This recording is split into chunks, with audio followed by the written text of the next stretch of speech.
Yo, okay. Welcome back in, you guys. Part two. Part two of the nonsense. I don't know what was going on. We had some audio issues, but, that's technology. That's Tanner's basement, That's how we've done things for a while here. Tanner's at the basement. Are you blaming my internet? Sports Buffoons studio. Are you blaming my 2 gig Guys, direct contact internet connect? Whenever it was at my old place, it was wonderful, flawless. Never had an issue. Never an issue. It was perfect over at my place. All right, boys. FYI, this is Explicit Lyrics Show. In case you haven't been listening to us for a while, please do not let your children. If you've never listened to Limp this Bizkit or show. Eminem in your life, then don't listen to this fucking show. I don't want any children listening to this shit. Right. So, all right, guys. So we already hit on the Chiefs there for a little while, so that's all taken care of. Our next topic, before we get into easy money picks of the weeks to make you guys some money, I wanted to hit on the national thing of the day, because every single day is now a national thing. Growing up, you guys, I always talk about this, like how it seemed like it was like spaced out. We had like reasons for why we have a national this or that, and it's like nowadays it's like everything has not just one national day, it's like multiple national days, which is very strange to me. That now, like, every single day that we live is like a national this or that, and like you're just expected to like eat pancakes or open doors on certain days. It's so weird to me, just random shit like that. But today's national day of the year was Clean Out Your Refrigerator Day. And I think it's funny that we have a day of the year for this 1 week before Thanksgiving. And so for me, right, because you're gonna you need to clean your fat ass fridge out 1 week before Thanksgiving, because you're about to stuff it full of fucking leftovers and bullshit. You're coming up in a week. But yeah, what are you hoarding in your refrigerator that sits there for fucking months on end? Right, never gets used. But do you have to have a fucking day of the year to clean out your refrigerator? It's wild to me. I want to tell you guys my story real quick. It was more recent, actually, as a matter of fact. But, Tanner, are we live? Yeah, we're live. Okay, good. Yeah. So I just want to tell you guys my story real quick. So my most recent refrigerator situation happened. Actually, my parents were last in town. So I made a bunch of ribs on the smoker. But they couldn't all fit on the smoker. Most of them did, but there was a half a slab that couldn't fit on the smoker. And we all know where this is going, probably. But I put that half a slab away to be probably put, in the smoker again, maybe in a day or two. Well, let's just say life got busy, and wherever I tucked that half a slab of ribs got tucked away a little too far back to where now, my girlfriend and I would be like, in the kitchen smelling, what's that smell? It's weird. Something's a little off. And then this was like weeks later from this. And like we come home and just like, why does everything smell so rancid in the house right when we walk in? And well, what happened was, I didn't know about this. She found it. But one day, like it's getting more and more potent each day, it seemed like. Well, it was just some old ass half a slab of rib meat that was never cooked that just sat in there and rotted away. That we both completely forgot about. Unreal. After it sat there for over a month. And so that was my most recent clean out your fridge moment, where I should probably be, taking out the drawers more often and seeing where I put things here and there more often, that kind of thing. So that helped cleanse the area of that horrible smell. Just so you know, November 15th, National Clean Out Refrigerator Day, encourages us to prepare for the upcoming holidays. Told you. Together, soap and hot water filled buckets, disinfectant, and a sponge and a garbage bag. So yes, that's what it's meant for the holidays. Get all your bullshit out. Get your Greek yogurt that's expired out of there, and your old milk and eggs or whatever. Not eggs last a while, but just all the leftover bullshit you got in there. It's maybe some condiments. I'm a condiment guy. I love condiments. My Jason, condiment section is stocked. I want to know what. I mean, you have to have a story, right? Now, my whole life is a story, man. I don't have any fucking stories. My whole life is a story. But first off, the timing is fucking pathetic, okay? Why in the fuck would you put National Clean Out Your Refrigerator Day before Thanksgiving, before Christmas? That's the dumbest fucking thing I've ever heard. You're just going to fucking fill it up for the next 2 fucking months. So you're not providing your guests expired bullshit. Who cares? Just to make room for the leftovers is what I thought. No, like you would never clean out your fucking refrigerator until January. Well, like that's you just should be fucking cleaning out your dumb. refrigerator every grocery trip. Yeah, like all of the United States. No, does but that here's the shit. thing: who checks expiration dates every fucking week? I don't do that. You guys do that? pretty good at Well, Kira's a great wife, so that's a she different kills story it. for a I different know. day. She kills it. I don't check all that shit unless I'm going to use it myself. Yeah. Waste of time. It's a waste of fucking time. You should do this shit in fucking January. But that's neither here nor there. I did go through my refrigerator, but I didn't do it today because I'm not that guy. I'm not that guy that follows fucking National Bullshit Day every 365 days a year. I actually did this shit, guys. All right, boys. I did this shit like probably 3.5 weeks ago. Okay, I don't follow this shit. I do it whatever the fuck day I want to do this shit. Okay, 3.5 weeks ago I went through the fucking refrigerator. We have house cleaners. They clean the refrigerator. Okay, so I've got a house cleaner that comes in and they clean that shit, every other week. But we don't check the dates. Like the house cleaner doesn't do that shit. That's up to me. That's my fucking responsibility. They just clean all the bullshit, all the blood that's running off of the fucking meat that has been sitting there for God knows how long. Wipe it down. But my job is to check the dates. Well, I tell you what, man, I found some, we had some bison. I had some ground bison in the refrigerator. And, we've all done it before, all you fuckers out there that think you're perfect. I found some ground bison meat. All shoved all the way to the back, By the way, you should probably check the back of your refrigerator every once in a while. Not in fucking November. You should probably do it every fucking month or every week. I agree with that. So I found a piece of ground bison meat. It was packaged, fully wrapped up in, saran wrap or whatever the fuck. And I saw something growing on the side of it. Something was growing. It was brown. Okay. It reminded me of the, you remember we used to watch the Tourette's guy? Yeah. Oh yeah. And if you guys have never seen the Tourette's guy on YouTube, please don't. You don't have a sounder for us, Tanner? Don't watch it.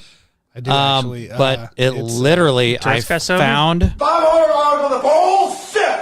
$500 worth of bullshit. Yeah, it reminded me of the part in the Tourette's guy where his dad says, "You got a little piece of shit on your nose," or something like that. So I found this piece of ground bison in the back of my refrigerator, and it literally looked like there was a turd growing on the side of the wrapper. It was blowing up, like it was literally like a bubble gum, a piece of bubble gum, blowing up a turd out of the side of the But it wasn't feces though.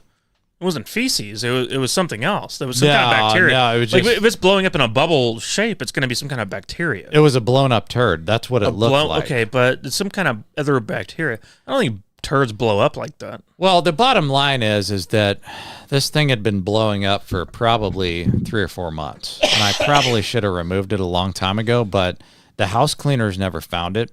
I never found it. My wife never found it, and it just kept blowing up, and there's this little piece of shit. It looked like a little piece of shit growing on the side of the wrapper, so I did throw it away. How long had you had it, though? It would probably been in there for a couple of months. That's it, a couple months? Have you guys ever seen those shows where they go into these houses with I think it was Hoarders. Oh, Hoarders. You ever seen Hoarders where they yeah. find little pieces of meat from the 1960s, 1970s, some shit like that? This wasn't that bad, but I do believe that it looked like a little piece of shit growing on the side of the meat. Does it look like something that the Tourette's guy, after he won the lottery, would probably have in one of those pizza boxes? Not that bad. You don't think that bad? It was brown. That's all I can tell you, man. It was brown. No. So the moral of the story is get all of the brown things out of your fucking refrigerator on National Refrigerator Day, because you might be a little bit surprised as to what you find in there. I do have some current yogurt in my fridge. If my girlfriend's listening, that she could politely take out, that'd be nice. It's in the back right corner. I know exactly where it's at. It's probably been there a little too long. But also, guys, refrigerator-wise is fine, but the cabinetry, too. Let's think about that, too. I mean, the bread expires every fucking day, it seems like. It every time, like, oh, I just got some damn Basically, buns. every 7 Oh, days. it's gone. It's expired. And so That's a good point. check your cabinets as well. And it's brown. Bread is actually brown, It is brown, the last time yeah. I checked. So. Brown, but it turns green if you don't do a good enough Speaking job. of yeast, right? So my only stories, right? I mean, we've had our occasional cheese Yeast? mold. You're, I'm talking about, we're talking I'm talking about about yeast. He's going on another So- level right now. So bread is we have yeast. our normal fridge upstairs, and then down here in the basement in the garage area, we have our beer fridge or extra fridge, right? I still got beers from when we brewed the IPA like 2 years ago. That's pretty scary, man. That was longer than 2 years ago. I mean, we still got it sitting there. It's in the door. Just I'm gonna crack one saying. open. Let's just see what it looks like. See what happens. Would you drink it? Would you drink an IPA from 3 years ago? It's 7.5%. Not if it's going to give me a yeast infection. Well, you drank a fetus one time, so I different. don't want the fucking yeast infection. This has gone way too far. Just That's probably- please move on. That's probably true. One more thing, guys, before we move along from this dumbass topic, but it is also National Drummer Day. So if you guys have a National Drummer, throw it out there. Red Hot Chili Peppers. on the comments. I mean, if he's your favorite, you don't know his name. What the Chad fuck? Smith. Oh, he's pretty fucking awesome. We just watched him do the march. Yeah, right? he's awesome. He's awesome. Yeah, he's pretty awesome. You guys have you have a favorite drummer of all time? Oh, fuck no, man. Nothing. I for me, I guess mine. I don't know. Mine still probably is Vinnie Paul, former drummer from Pantera and Hell Yeah. So I'd probably go with him. He passed away a few years ago, but I'd probably go with him. He had the most amazing set I'd ever seen in my life when it comes to drummers. Like, it was monstrous. Like, when I saw him with Hell Yeah, it was like you couldn't even see him. You just saw literally just a set that just was like a mountain, and it just somehow he was amazing in it. So that was probably my favorite drummer of all time. But I've loved a lot of great drummers along the way. Who's the drummer on Green Day? I always thought. Fuck Green Day. You don't like Green Day? You gotta man? give a fuck about Green Day. That's a great band. Dude. Are you an American idiot? Is that the problem? Well, I did like their politics, but I also thought you they liked had it. a great. You liked their I did, but they had a great drummer, dude. I always liked that fucking drummer on that. I'll pass on the Green Day bullshit. Neil All Peart is what Dave said. He said Neil Peart. Yep. I don't know what band that was from. I have no idea. Tanner, maybe you could help us. Well, Dave said he's old, so no, I'm not gonna. And then Scott, I think, said Ringo Starr. Oh, that's he was Beatles. pretty good, man. Beatles. Beatles just came Chris, out with a new song. The AC. other day. If AC's not, Rush. Oh, drummer from Oh Rush. yeah, that's right. That's right. Rush is the fun. Rush is the Amazing. band I would love to see I live. love- Actually, Oh man, that would have been so much. Rush fun. has some good stuff that I so much fun. really actually always kind of liked in a lot of ways. It's not my favorite style of music, but I mean I've kind of always liked Rush. What was I You thinking? fucking hate Green Day. That's fucking You think I'm hilarious. joking about that shit? No, I he don't. I does. just think I've always loved Green Day my whole life. Like, I have a hard on for that band, dude. I love their fucking music. It's Antonio just funny Brown to me and that Green you can't Day. stand there. Yeah, so like if you ever want to piss off Mike, just talk about Antonio Brown coming back to the NFL or Green Day. That's amazing. How did you not know about this? We've never talked about it. He We said don't talk this about multiple bands. times. I've never talked to you about Green Day. You're I joking. love- You're No. joking, dude. Dude, Holiday is it- one of my favorite. That's a top 10 song Dude, of all it- time. Oh no! of all Last time bands. you brought up that whatever fucking dumbass song that was no. Holiday's The an one where they amazing say that song. one word that we can't say on the fucking air. Oh yeah. Holiday. That was the one. I yeah. told you how I don't give a fuck about what they said on that show. or Holiday. song. I was pissed off because I was like, "Fuck that band." Holiday is probably in my opinion, a top 10, top 15 song of all time. That's one of my favorite songs from Green Day. I'm glad you like them. Timmy from Coldwater. And their politics are What? just fucking amazing. That's the last time I Coldwater? checked. Timmy from Coldwater. Who is Flint? That's AC. Who is? Oh shit! I should have known. My bad, AC man. Fucking A, man. Come on. Hey, speaking of Timmy, we'll talk about him maybe later. Just kidding. Let's get back to the show, guys. We've only got like an hour left. Seriously, move on. An We've hour? only got No, an hour we left. already did over an hour. at He's this point. confused. We're right trying now. to get the They show already over with. started. Just fucking move on. That's All right. the whole point. All right. We are now moving along to. I'm going to let you do the announcement. The best segment. The thing Wait. we're best at. Actually, Are we going to that segment already? why would we not? I thought that we're going to the next segment. No. That's the last. Are you going to shut the Look, fuck up Tanner, so I can we're do on the this rise. shit? Tanner, Tanner, when we're I'm doing just confused. better, we put this towards the front. When we're doing worse, That's it goes not towards the order back. I had it in. Fucking Tanner, I be told you the quiet. order earlier. Just You be didn't say quiet. shit. Are you going to let me do it? Go. Be quiet. Easy money bet of the week. There it is, ladies and gentlemen. There we are, guys. Welcome on into the Easy Money Bet of the Week, of course, with the wonderful intro from JG, as we have every week. Guys, this is great news. We are getting better day by day, it feels like. And I feel like we're Week by finally week. getting swung back around the right direction. I think we had a little bit of an off few weeks leading up to this. I think we had an ups and downs, and I think we're finally leveling out a little bit. But I also feel like we are starting to hit our stride in a lot of ways as well. So as long as Tanner can finally hit his NCAA college football bets, that we're going to be on the right path and getting you guys lots of money. Because last year, you guys, we made lots of money on this show. This year, we're doing all right. I'm not hating it, but we got some things to work on. But how you guys feeling about this Easy Money pick? Guys, the thing about Tanner's college bets is that they were, so shitty to start the year. I actually think he's about to go on the heater. And I think that if you can get on the heater at the right time, that's the name of the game. In any game, whether you're betting on sports or blackjack or whatever you're doing in gambling, you want to get on the heater at the right time. We always talk about NFL teams. You want to get hot at the right time.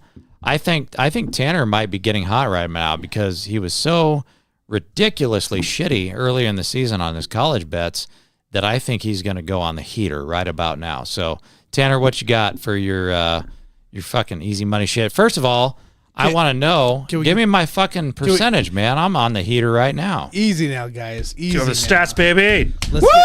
Let's get to the recap. Let's get to the recap. Easy money bet recap here. Last week, better week for sure. 3-1. Love that. So JG out there with the Browns +6, got that dub there as the Browns took care of business at a cost, of course, for their season. But we'll talk about that later. Mike had the Colts Pats under 43.5. That was Easy money bet. Easy. 10-6 ball game. That was pretty bad. Pretty bad there. We'll go to my picks here. We got Liberty -13.5. They killed that. Almost won by 3 scores, and I called it almost. So that was kind of cool. And then the Bengals let me down. Just being banged up. No T. Higgins. All that news at the time was pretty in the air. It sounded like everybody's going to play, and they didn't. So, but hey, that's what it is. So Bengals lose -6. Did not get that win there, but we got our college bet win with Liberty -13.5. So puts us at a record of 23-24. JG's win percentage is 58. Mike at 50, myself at 43, and our Buffoons total percentage is 49% going into this week. And I gave us a pep talk before the show started today, by the way, you guys, because I was wanting to give us encouragement, saying like, hey, let's not ever be discouraged by a down streak or whatever. Let's encourage each other to propel this, take this moment right now, and just shoot straight up into the atmosphere of our bets and just become amazing. Yeah. And just overtake everyone else around us. Scott has a good point. Tanner telling me you are 7-2 as your last 9 picks. They don't care. I've already told them they don't care. So, but well, that's not on the show. Though. We're gonna get here. Scott, that's not on this show. What we care about is on this show. And on this show, where we're trying to make people money, it matters about how we do as a group. And if he's gonna shit the bed on this show every fucking week, then he needs to be called out for it. 43%. 43. Could you make money off 43%? Could you do that? 43. Yeah. Actually, pretty hard. Long term. Long term. In the long term, 43%. Actually, ideally, you want to have at least 45% minimum. But no, you can make. I mean, if you know what you're doing, you can make money off of 45%. It's tough, man. Yeah, you gotta have discipline. It's pretty tough. But, everything is, hit your plus bets. Everything is 50-50, right? Everything is fucking 50-50, so that's all you got to do. Maybe. Could be. We're trying to get to 52. You can get to 52 long term. You're a professional. 55. That's our base. We're going to be 55. That's fine. We're going to be 55 this year. That's fine. That'd be We're gonna great. be 55. That'd be even better, man. Let's do it. All right, let's go, guys. Let's bring some fucking value to our fucking listeners here. This is how players will leave. Well, because I'm pissed off that we've been costing you guys some money here and there. Bring some fucking value. We're finally back. Because here's the thing. Previous 2 years before this, we were killing this shit. We were making you guys some fucking money. If you were following everything we said, you guys would be rolling in the dough. This year, I feel like it's awful having a down year like this and a bad year. And I feel like I'm back in my groove again, and I feel like you guys can be too. So I know you've already done great jobs, but Tanner, let's get your ass back up in the saddle, okay? Let's go, Tanner. You kick us off, motherfucker. I got to kick off? Okay, I'm just giving you damn, I wasn't even ready for that. All right, let me give you that here. I'm going to give you just my college bet right now because I got to look up one thing for my NFL bet. Fuck. Oh, yeah. Never mind. Should we pause on you? Bets. Is this why you're 43%? Is this why? Why? I'm asking. I got something I like. I just got to go double check one of those. You need to double check something? It's a Wednesday night. I know. I'm aware. He's at 43. What are you at?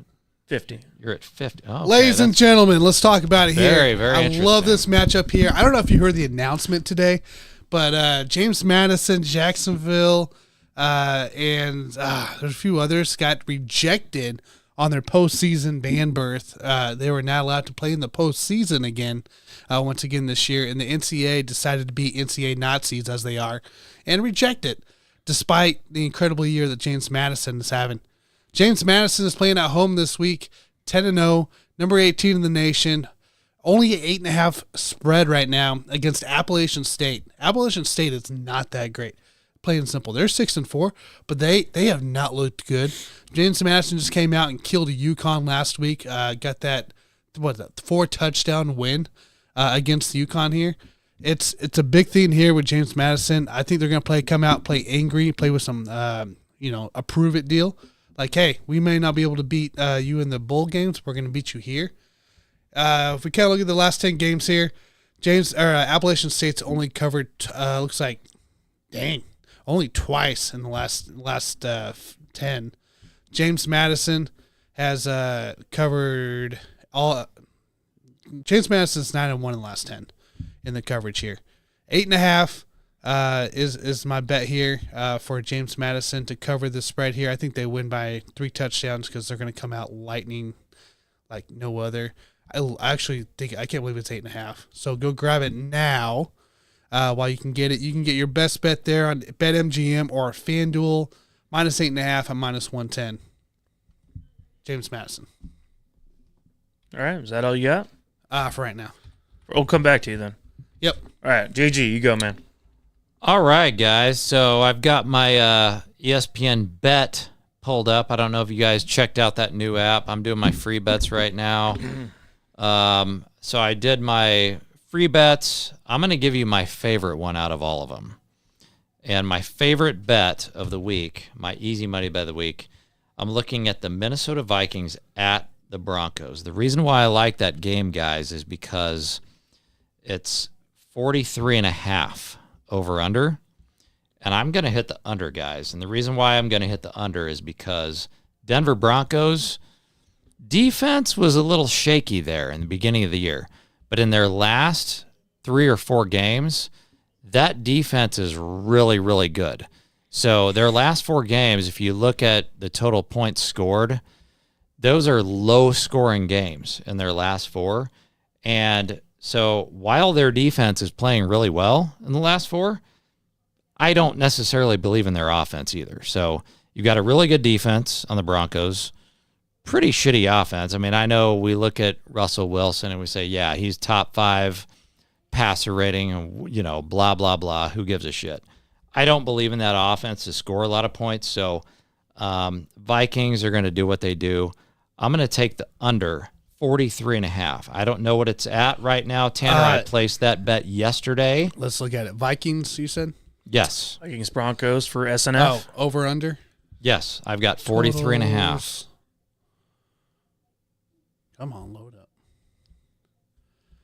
Vikings. Where are you at? There it is. Vikings Broncos 42.5 over under. So it moved down. So it's already gone down across the board. So whatever. I mean, I'm locked in at 43.5. Yeah. You guys want to hit that? That's you got fine. that under on that, right? I'm on record at 43.5, Tanner. Which is great. Right, you're on record for 43.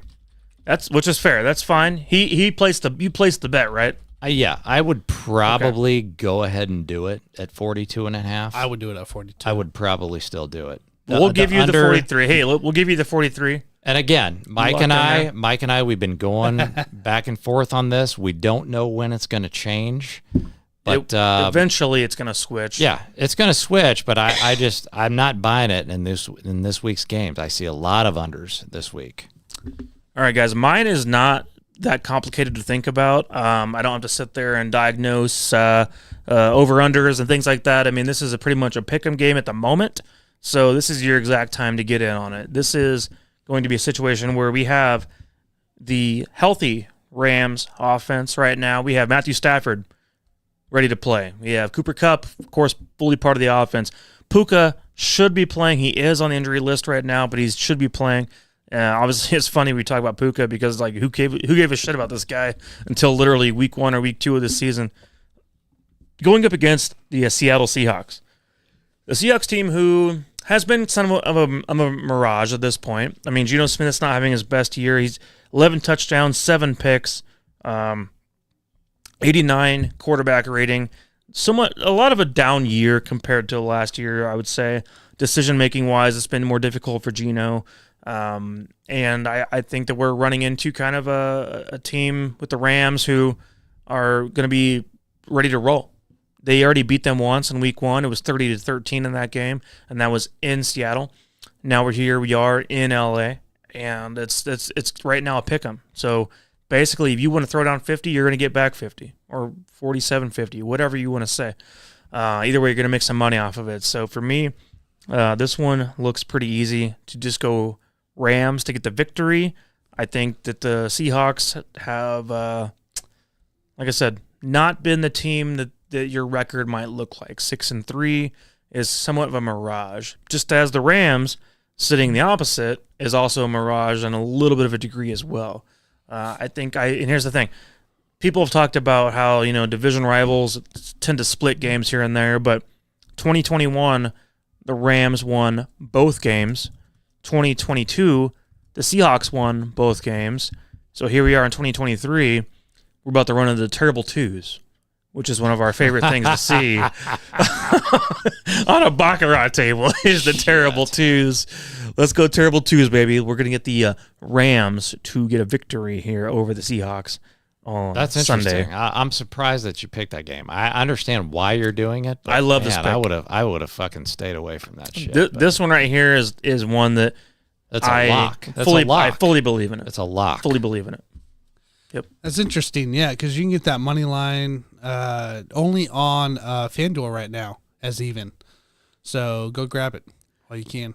FanDuel even. If you wanted to take the Rams by 2 or 3, grab that if you want. Something along those lines. That is. I gotta get to the spread part. I mean, if you want to get in the plus, it's a good moment to get in the plus. If you want to get in the plus, it's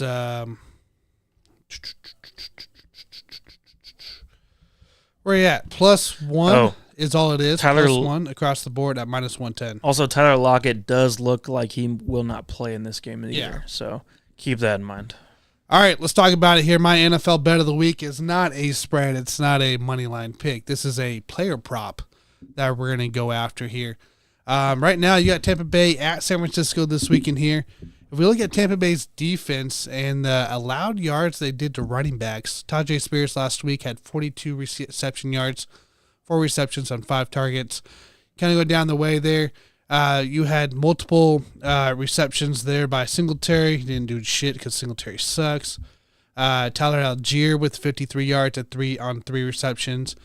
You also had Craig Reynolds with 28 yards. Kamara with 33 as well. That's insane. 13 receptions and 33 yards. That's just crazy. Look, Tampa Bay's defense is still really good, and they will put pressure on you for that part. We all know how San Francisco is. We consider them really great.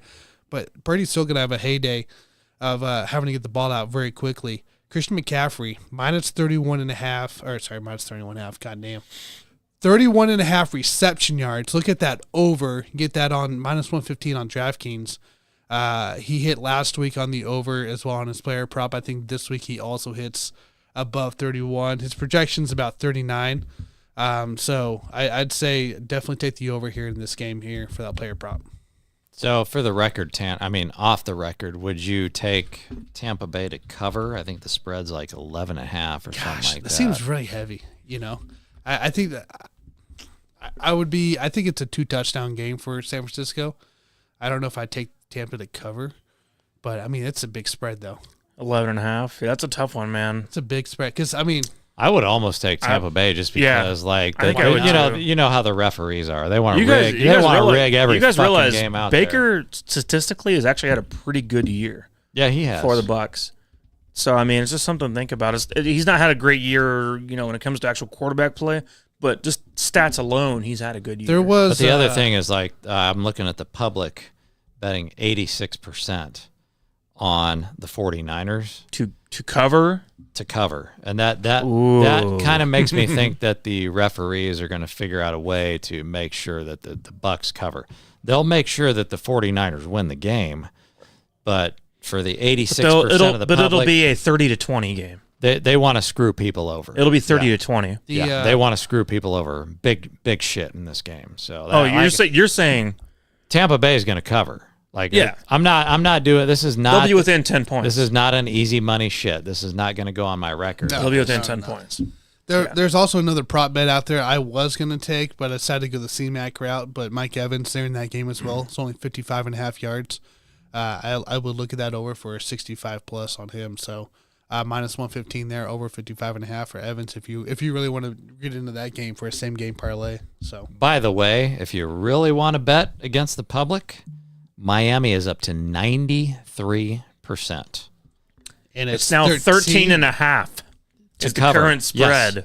93% of the crazy. public. So this is, dude, guys, this is like... That's a crazy one. Like, just throwing it out there. I did bet on this game. I mean, it's too at obvious. 12. You got it at 12.5? It's like, it's so fucking obvious. It's not even... I got it at 12.5. Dude, 13.5. This line opened up you at have 5.5. Double down. Do it again. 7%. You don't even have 7% of the public. No. That 7% are all fucking sharp bettors. You- When you get down to 7%, there is no public. You're 5.5. It opened up at 5.5. Now it's 13.5. Holy That's just stupid.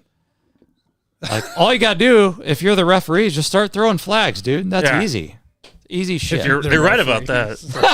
Start throwing flags. All right, so Get that backdoor cover. For your recap, here, JG's got Denver Vikings under 43.5. Mike's got the Rams money line. I got James Madison minus 8.5, and also C-Mac 31.5 reception yards over. So that's your easy money bets for this week. All right, guys. I want to make you all some money, so let's hope those all hit. I'm planning on them all hitting. They all sound good to me.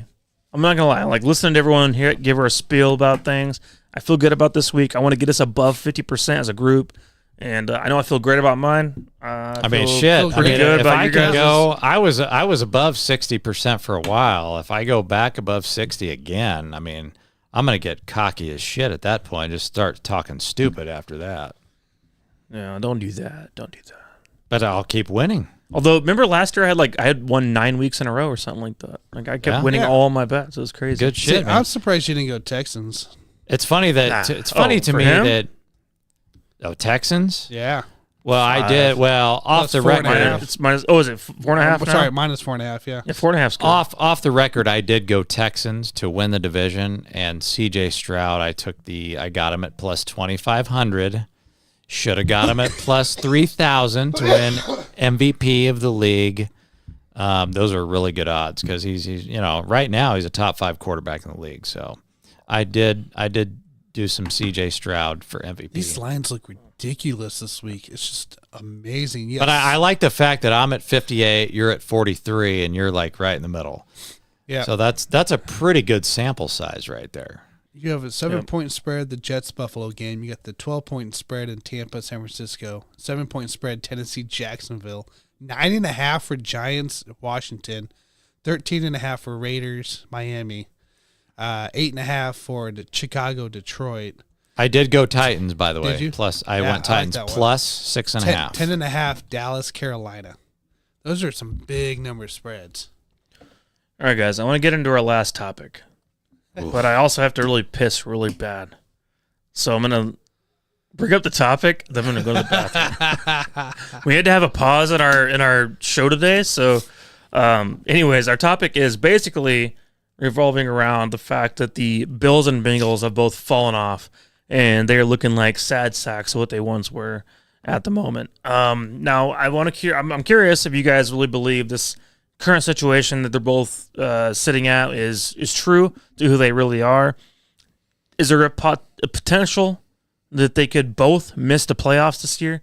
Also, the Buffalo Bills just fired offensive coordinator Ken Dorsey, guy I used to watch back at Miami, Florida, back in the day playing quarterback. And now I'm like, what the hell is he doing getting fired? He didn't do a damn thing wrong. That offense is still top 5 in a lot of categories. But someone had to be the scapegoat for the Bills. And so they somehow picked him out, even though the special teams coordinator allowed 12 men on the field for the final field goal of the game. So I don't know why this person got fired, but not that one. But also we're talking about a guy like Josh Allen, who has continued to show us time and time again that he is a turnover machine. In fact, he leads the entire league in turnovers since 2018. And I might leave this up to JG to talk about, but it reminds me a lot of another turnover machine we had once with the Chicago Bears and the Denver Broncos, over the past years past. That I'll let you talk about for a second. But the other thing I'll talk about, Tanner, is the Bengals for a second too. Is Joe Burrow really just kind of a shell of himself without having both weapons as a part of this roster? Because here's the thing, T. Higgins is not playing tomorrow night. He's out. And that's why I'm all in on the Ravens. He's got himself, a decent running game with Joe Mixon, which is the same as it's ever been, same as always. He's got himself just kind of a good defense. Trey Hendrickson is actually still injured, but could play tomorrow. He's still playing on play. He's got a hyperextended knee. But we know how that turns out, guys. It's not going to be 100% off a hyperextended knee. All I'm saying, my question to you guys, both of these teams right now sitting around, farting around with an AFC who's full of vultures right now. We got an AFC right now full of vultures. What I mean by that is if you look at who's potentially going to move along to the next round, which move along to the playoffs, let's pull this up real quick. We are currently sitting with a percentage of odds to make the playoffs. Right now, Bengals and Bills both sitting around 35%. Colts at 34%. But then you have the Jets, Chargers, Broncos, Raiders, all around 20% to make the playoffs, which means they're nipping at your heels, which means you might shit the bed and you might both be out. So my question to you guys is, first of all, are the Bills done? And will the Bengals miss the playoffs? Very interesting question. I appreciate two things at the same time. I appreciate it, Mike, and you can go ahead and go to the bathroom. Thank we are going to dock your pay though. That portion of your salary goes into my pocket. So Tanner, let's start with the Bengals here, okay? Because I think that Mike is kind of on the same wavelength of where I'm thinking is like, yeah, we know the Bills are potentially done, but we want to say, as Chiefs fans, that maybe the Bengals are done. And that as a Chiefs fan, yeah, absolutely, that would be the best case scenario for me, because I know that, for the most part, yeah, we beat the Bengals last year, but there have been times when Joe Burrow owns our lunch with, Burrowhead or what have you. But I want to talk about the Bengals first, because this is the most interesting scenario for me. I told you guys, I said it over and over again. I said, AFC North, I am most confident that the Bengals will win that division. Well, you're sitting here and the Steelers are 6-3. Makes no fucking sense. The Cleveland Browns are 6-3. Again, makes no fucking sense, especially when you throw in the fact that we just found out today that Deshaun Watson is done. Correct. So that 6-3 on the Browns basically means nothing at this point, because you got P.J. Walker in there at quarterback, or Dorian Thompson-Robinson. Whoever the fuck. I mean, it might as well be Dorian Finney-Smith of the Dallas Mavericks for all I know. Robinson. Whoever they're going to throw in there. But the rookie. when you see the Steelers and Browns sitting there at 6-3, like it just doesn't really. It's not real. It's not fucking real. And the Bengals are sitting there in last place, and so I understand why you would say, well, if the Bengals are in last place, well, they're not going to make the fucking playoffs, and they're not a threat. They're not a contender, what have you. With T. Higgins, the T. Higgins injury, that seems to be the biggest concern overall. I mean, it's just a hamstring, right? So the worst case scenario is that you would just shut him down, as they did. He didn't play last week, not going to play this week. The worst case scenario for me with T. Higgins is you would just shut him down for 3 or 4 weeks. But even if the Bengals lose this game, they go to 5-5. Even if they go to 5-6, I mean, do we really care? I mean, the Bengals started out slow this year in much the way that they started out slow the year that they went to the Super Bowl. I mean, if they're 5-4, let's say they go to 5-6.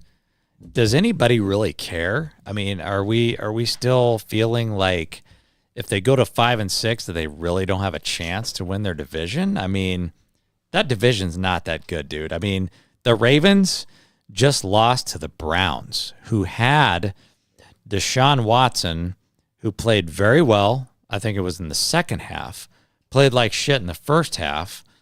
I mean, I don't really trust any of these teams. I look at the standings, but I'm just like, when I look at the Bengals, they're still the best team in that division. I don't care if they're 5-4 or 5-5.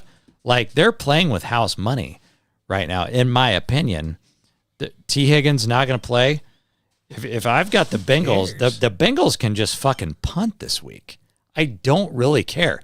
They're still, in my opinion, the favorite to win this division because Joe Burrow has been there and done that. And Joe Burrow, since he came back from his injury, he looks like a really great player, like who he should be looking like right now. He's a top 5 quarterback in the league. They're going to win this fucking division. I told you this, guys, at the beginning. I'm just lost on why we're talking about the Bengals and not being contender this year. They're just coming off a 4-game win streak. They lost to the Texans. Congratulations. Texans are now the 7th seed. Yeah, congratulations, Texans. You guys look better, finally. The Bengals, I mean, they came off, right, a 4-game win streak. They're 0-2. The Bills. They were 0-2, man. Like, do we really give a shit if they end up 5-5 after this? Joe Nobody Burrow. gives a shit. Here's the thing. I heard what you just said. You talk about punting this week. You punt this week. No, the you Ravens, don't punt this week. The Ravens are clear cut the best team in the AFC North. And the Bengals fall even further down against a pretty good division right now. I don't care that the Browns lost to Deshaun Watson. That's pretty irrelevant. We've seen they have the number 1 defense in the league right now, as a matter of fact. You have the Steelers, who right now are still sitting there high and mighty, even though they have a lot of troubles of their own. You're talking about the Bengals right now, who are last place in their division in the AFC North. If you lose right now to the Ravens, game over. You're not winning that division. I don't think it's game over. It is game over for the division, it's not Tanner. Game over. I promise you. If they lose tomorrow night, I guarantee you it is over for the Bengals. But you don't have to win the division to get in the playoffs. But I'm talking about the division right now. Well, yeah, I don't think they win the division. But after that, then here's the thing. We saw the Houston Texans schedule, did we not? Houston Texans are going to win 11 games this year. I don't care about Houston. They're not in the division I'm worried I'm about. talking about taking over the wild card spots that the Bengals will no longer have Jacksonville's access not to. making the wild card. It's going to be Texans or Jacksonville to take the wild card. You're saying Texas could win that division. You're getting the Jaguars do not make the playoffs at all. One playoff team. That's not happening. You're getting one playoff team in the AFC East. Okay, you're getting two to 3 teams in the North. You're getting. I'll give you maybe 2 in the South, and then maybe 2 in the West. If you're 5-5 in the AFC North right now, you're not making the playoffs. I'm confused why we're talking shit on the Bengals, who just came back from a 4-game win streak from looking so shitty. I'm not talking shit on them. The Seahawks, the Niners, and the Bills. I'm not talking shit on them. I think they're going to win. You lose a close game. You lose Tyler Boyd dropped the damn ball in the end zone from winning that game? All I'm saying is I walked out of that bathroom and taking a long-ass piss, and he said they could punt this game, and that's wrong. No, they don't. They need to win this game. This is still a need-to-win game. They're going to win. This is all seed, right? They're going to win. It's all seed. Guys, look, you're talking shit on Joe Burrow. I'm not talking shit on Joe Burrow. You said Joe Burrow and Josh Allen are pretty similar. Can he win without both T. Higgins and his Jamar Chase? He's done it before, dude. He knows how to beat the Chiefs. Did he do it last week? Yeah, if Tyler Boyd would have caught the ball. You can't. I don't give a fuck. I care about we results. blame Sky Moore? Care about results. Do we blame Sky Moore? Yeah, we do. Tyler Sky your Boyd. Your results Sky Moore Boyd are a 67.5 completion percentage, 347 yards, 2 touchdowns, 2 INTs, and a 90% rating. And you're complaining because they lost by 3 because the receiver dropped the ball? Percentage points right now say the Bills have the best odds to make the playoffs over the Bengals. Do not have the best odds bullshit. at all. That's bullshit. Current odds. We look ahead at the Bengals schedule, right? The Ravens, tough game. Steelers is a must-win game.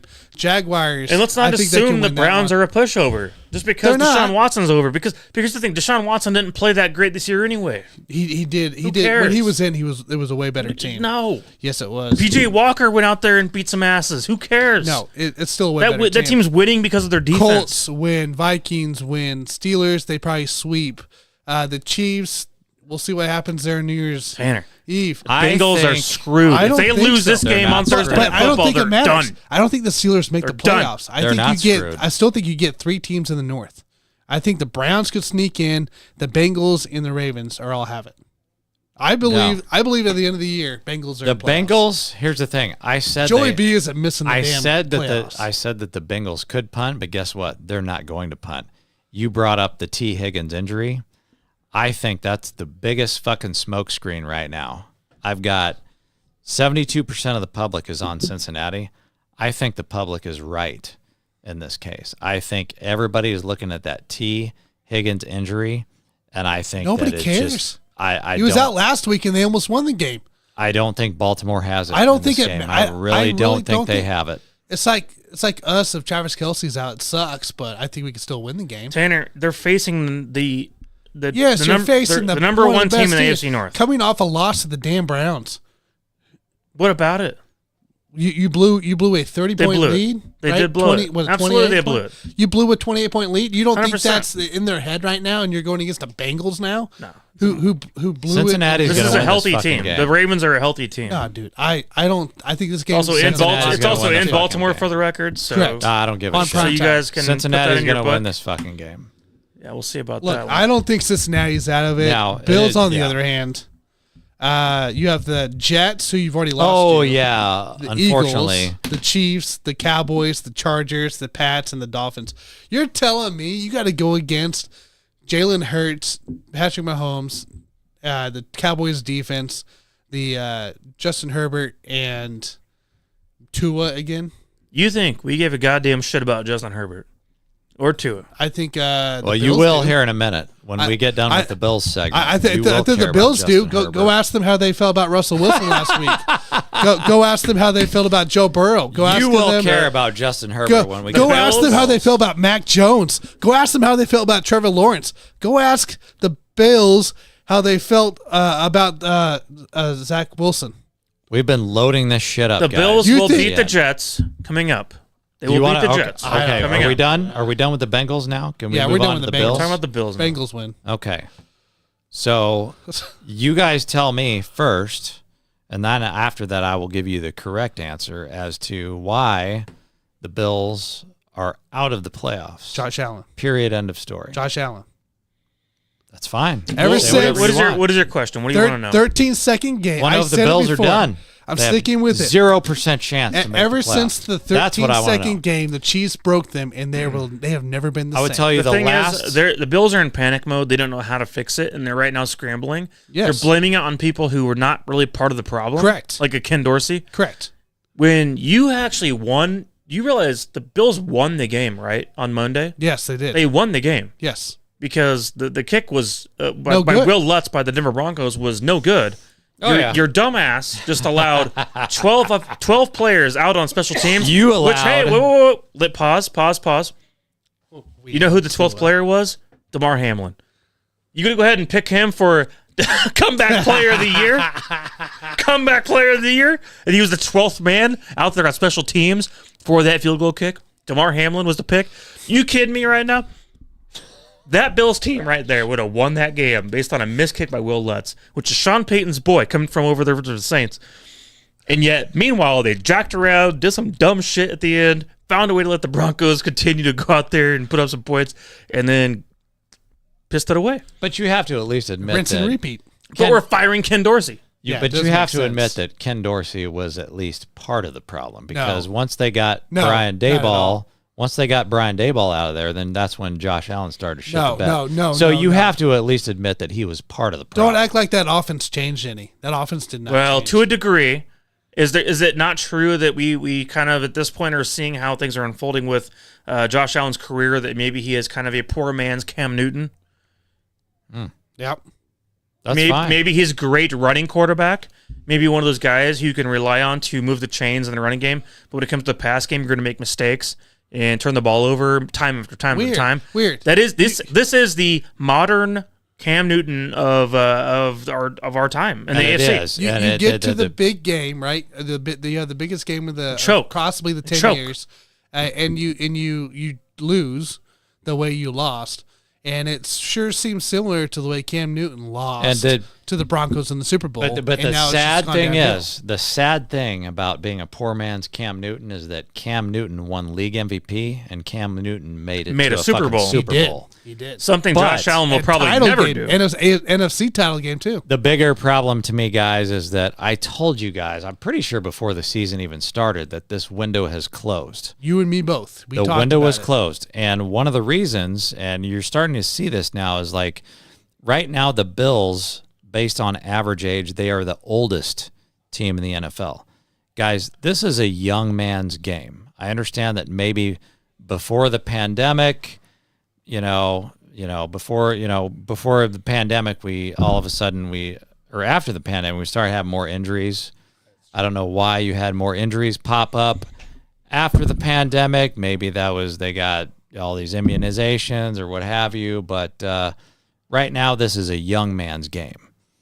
And so when you have a team like the Bills, you're not gonna win a championship. They're too old.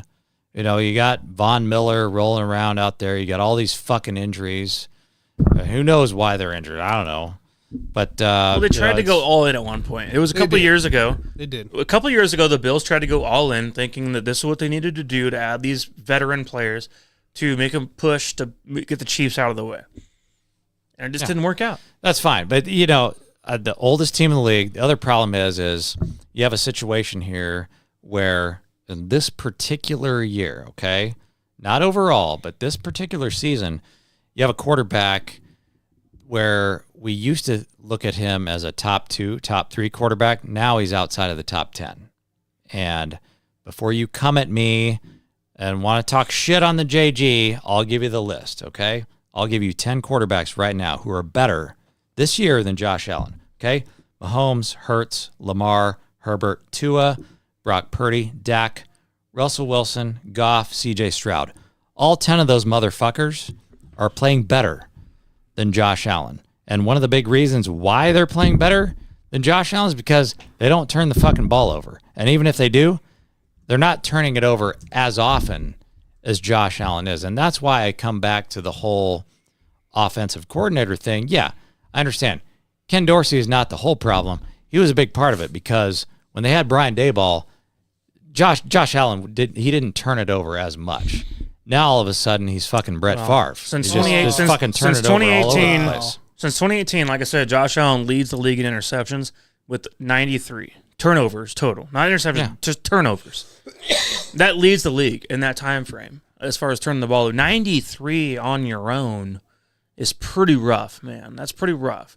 That is Jay Cutler-esque type of playing right there. And you can turn the ball over like we saw a couple of years back with Matthew Stafford, led the NFL in interceptions, won the Super Bowl.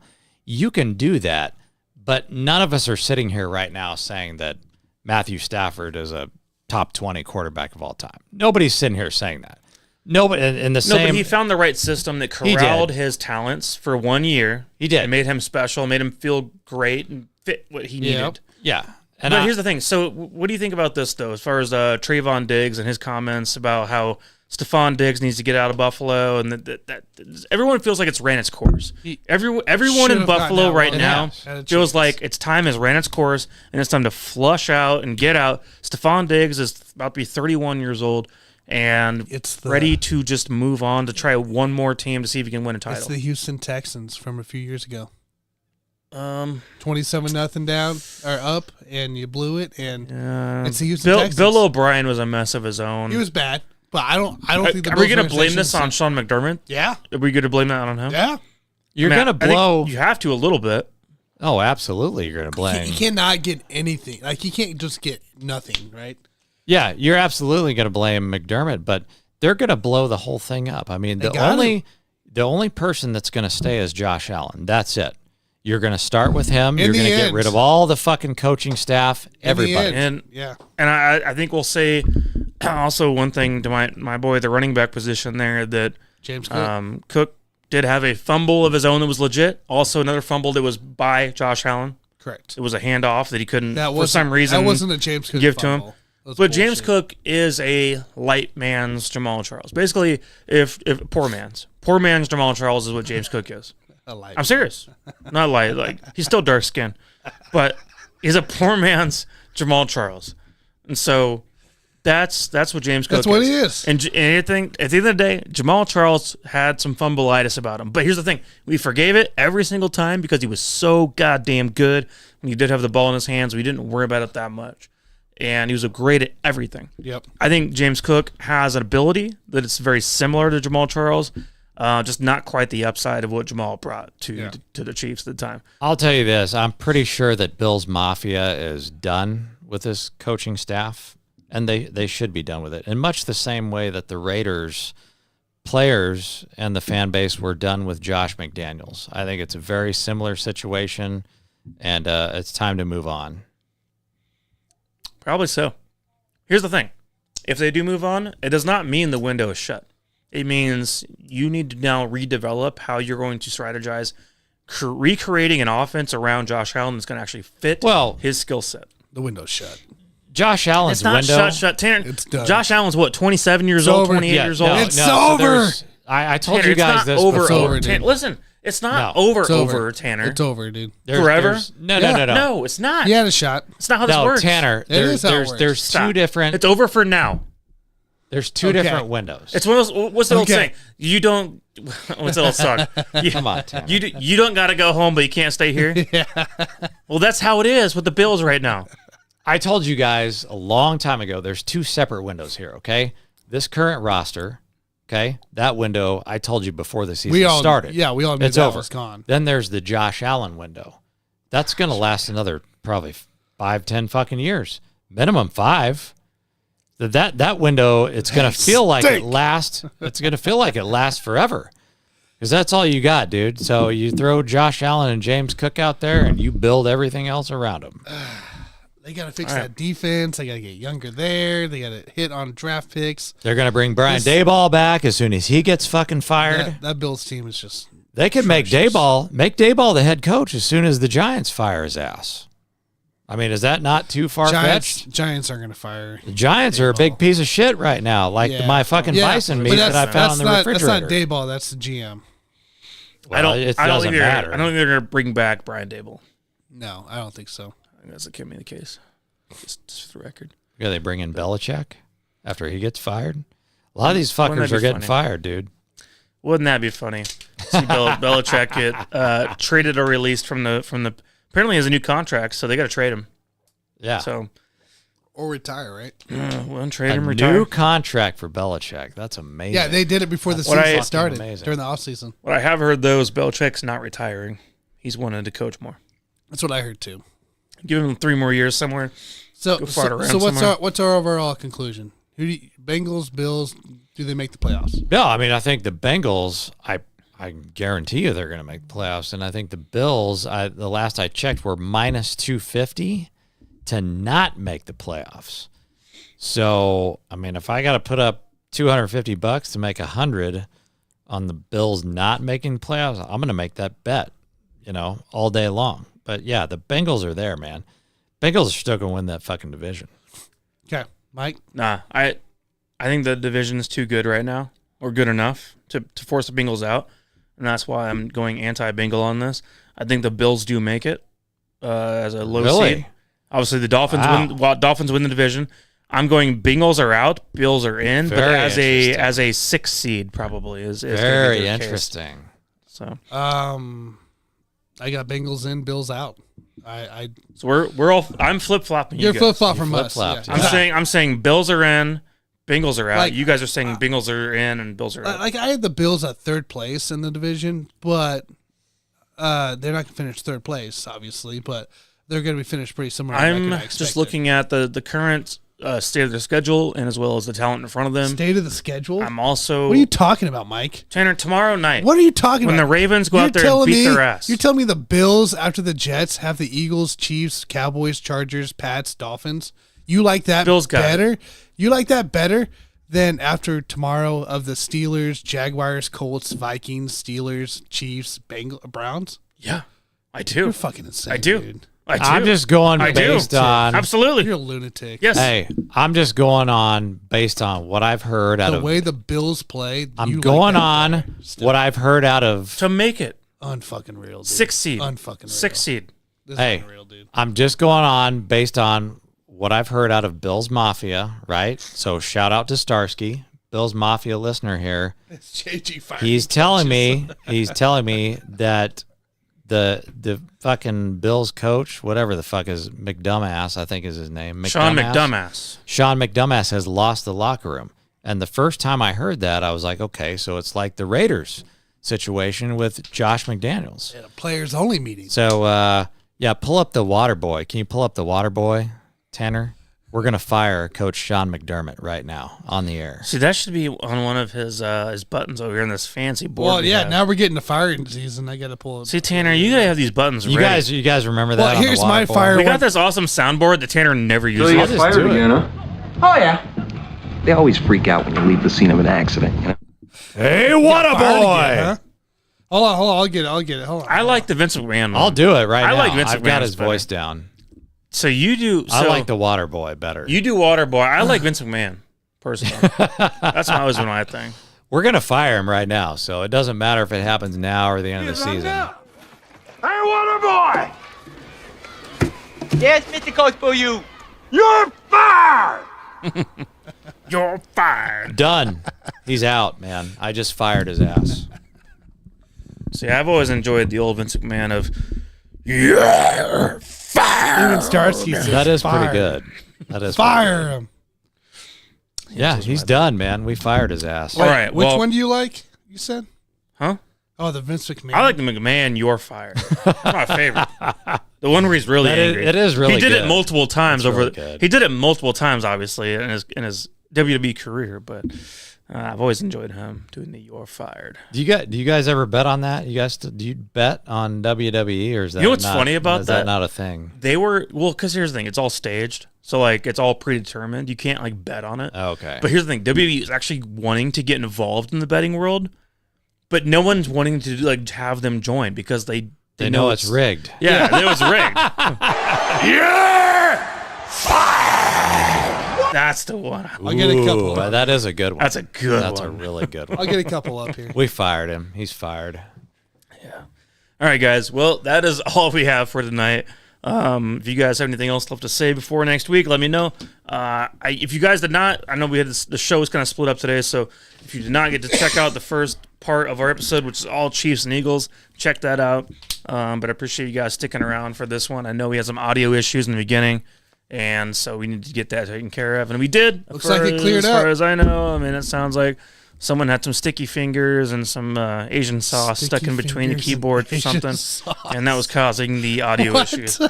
Well, we figured out the problem in the halftime we had, and here we are, back out, closing it out. So, anyways, guys, thank you so much for joining. Hope you guys take our easy money bets to heart because we truly do mean it. Like, subscribe, follow. We're going to be back above 500 this week as a group. And Jay, no towel story. no towel story today, Scott. Well, we just did the refrigerator. I know. Did you Well, miss Scott that wants shit or more, what? dude. We might have an update on the towels next week. We'll see. Like, I literally found a piece of shit in my refrigerator. He wants to know, Like, did you pick it up with the towel? You know. I've been using my T-shirts as towels lately, but that's a What? well. I'm just kidding. We'll talk about that a different day. All right, guys. I'll see you all on the next one. Outro. See you guys.